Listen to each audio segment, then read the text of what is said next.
Now, I think the most telling part of the debate happened maybe about midway through. And up until this point, a few of the candidates had thrown in some lines about killing babies just to get a quick applause line. There was one point, one of the candidates, I don't remember who, was making a point, had nothing to do with abortion.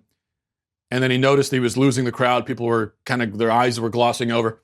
And so he threw in a quick line about, hey, yeah, we need to kill babies. He didn't say that exactly, but in essence, that's what he said.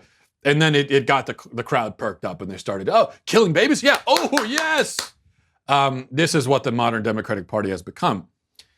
But they did break into a full-on competition to see who supports killing the babies the most, and it was established that none of them want any restrictions of any kind on the practice. And in fact, they all want abortion for free. So here they are going back and forth on that. It should not be an option in the United States of America for any insurance company to deny women coverage for their exercise of their right of choice.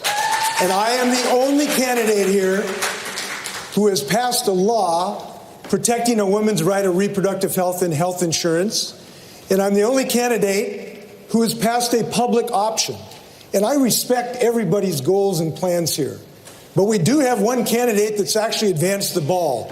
And we got to have access for everyone. I've done it as a public option. Senator Klobuchar, I want to get you. I'm fascinated by this, Senator Klobuchar. I just want to say there's 3 women up here that have fought pretty hard for a woman's right to choose. So I'll start with that. Senator Warren, would you put limits on any limits on abortion? I would make certain that every woman has access to the full range of reproductive health care services, and that includes birth control, it includes abortion, it includes everything for a woman. And I want to add on that, it's not enough for us to expect the courts to protect us. 47 years ago, Roe versus Wade was decided, and we've all looked to the courts all that time as state after state has undermined Roe, has put in exceptions, has come right up to the edge of taking away protection. Your time is up, Senator. We now have an America where most people support Roe versus Wade. We need to make that Senator federal law. Thank you. This, again, is what the modern Democratic Party has become. This is what it's been for many years now. It is a party utterly obsessed with abortion, a party unattached, unmoored, disconnected from any notion of basic morality or human decency. There isn't even a debate anymore about anything related to abortion in the Democratic Party. They aren't talking about when personhood begins or about when abortion is acceptable, about fetal pain or whatever. They aren't talking about any of that. They don't care. It's just abortion for everyone at any point for free. That's where they are. There cannot be any nuance. There cannot be any equivocation or reservation or moderation. Just everyone is on the abortion train. And even that isn't extreme enough. So abortion for all women, for any reason, at any point, for free, you would think, well, that's as extreme and as absolute as it gets, but not so fast. Castro, he took it a step further. Watch. Secretary Castro, this one is for you. All of you on stage support a woman's right to an abortion. You all support some version of a government health care option. Would your plan cover abortion, Mr. Secretary? Yes, it would. I don't believe only in reproductive freedom. I believe in reproductive justice. And, what that means is that just because a woman, or let's also not forget, someone in the trans community, a trans female, is poor, doesn't mean they shouldn't have the right to exercise that right to choose. And so I absolutely would cover the right to have an abortion. He could barely say that with a straight face. If you watched him say that, he could barely get it out because he knows that what he just said is nonsensical. We need to give abortion rights to trans females. In other words, men. Okay, a trans woman is a man, a biological man. And this grown adult, this somehow successful and prominent, relatively speaking, political figure just claimed on national TV that biological men can get pregnant.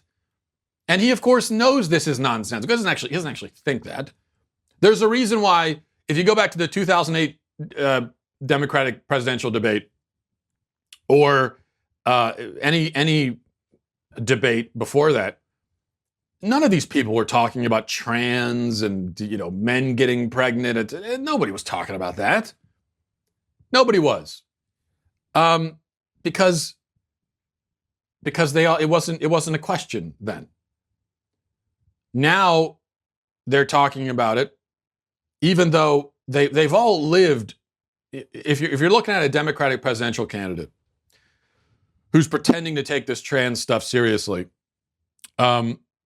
pretending to actually believe that a biological man can be a woman and even get pregnant. Well, these are grown adults. Most of them are much older. So they have lived, most of them, 40 or 50 years, never talking about this, never bringing it up. And then all of a sudden, in the last few years, it's, oh yeah, no, I believe this all along. I believed all along that biological sex is basically a myth.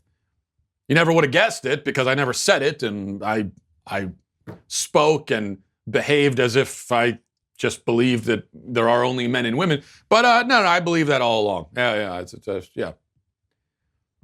Now, this is just craven opportunism. Castro saying something that he knows is scientifically illiterate, insane, absurd. But he's saying it anyway, and it's an applause line for Democrats. Now, if we lived in a sane country, then Castro's political career would be over after he just stood on national TV and claimed that men can get pregnant. It would be over. He would be the laughing stock of the country, and that would be it for him. But instead, it's an applause line, and I bet you that his poll numbers go up today, go from 1% to 3 or something. But you know what? Okay, I agree. Actually, I'm going to agree with Castro. Yes, let's give abortion rights to men, because if men are pregnant, that's not a baby in there. I can tell you that. If you're a man, if you're an actual biological man and you're pregnant, then yes, you should get an abortion, because that's not a baby. This is either a scene from Alien or you have a tapeworm infestation. Either way, yes, you can go and kill whatever it is, because it ain't a baby, that's for sure.